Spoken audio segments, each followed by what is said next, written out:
Diterpa cobaan hidup bertubi-tubi, Dewi Sandra mengaku sempat ingin bunuh diri.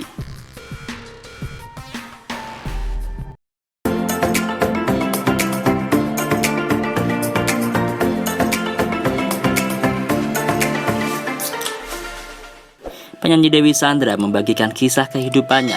Siapa sangka di balik keceriaan dan ketegaran hati yang diperlihatkan, Dewi Sandra menyimpan masa lalu yang memilukan. Bahkan, Dewi Sandra mengaku sempat berkeinginan mengakhiri hidup dengan berbagai cara. Seperti yang dikutip dari channel YouTube The Sungkar Family pada Kamis lalu. Akhirnya, Dewi Sandra membongkar titik balik perjalanan hijrah di kehidupan pribadinya. Kisah pilu yang disampaikan Dewi Sandra pun sempat membuat Shireen Sungkar dan Fenita Arie terdiam. Sebab masa lalu kelam itu tak pernah diceritakan oleh Dewi Sandra sebelumnya. Kalau aku waktu awal-awal banget mungkin orang gak banyak tahu. Aku pernah suicidal, mau bunuh diri, udah taruh pisau di tangan, aku mau nabrakin mobil, ungkapnya. Namun, akhirnya kondisi tersebut berhasil dikalahkan Dewi Sandra karena perasaan dilema yang tengah dialaminya. Di saat popularitasnya tengah naik daun dan menjadi tulang punggung keluarga, Dewi Sandra akhirnya harus berpikir berulang kali sebelum benar-benar mengakhiri hidupnya.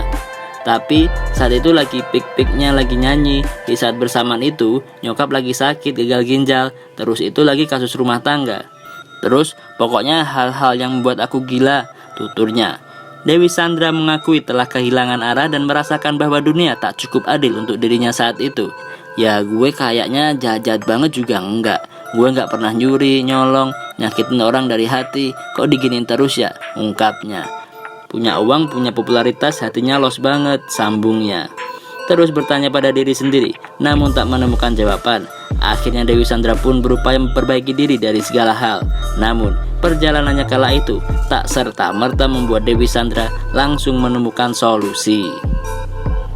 Dengan semua kemampuan yang aku punya, ternyata aku gak punya solusi, ungkapnya. Kembali dibuat bingung dengan keadaan, Dewi Sandra pun masih terus mencari jawaban yang bisa menenangkan hatinya. Sampai akhirnya gua kayak orang yang lagi stres, yang kemana-mana cuma bengong, diajak ngobrol gak nyambung. Asli itu aku bertahun-tahun, ada kali ya 2 tahun, ungkapnya. Akhirnya di saat Dewi Sandra merasa lemah dan tak tahu arah, ia menemukan orang-orang yang bisa membuat kehidupannya kembali tenang. Sampai akhirnya aku ketemu nih sama orang-orang yang pakai hijab, dan salah satunya tahu nggak, Shireen dan Zaskia, ungkapnya.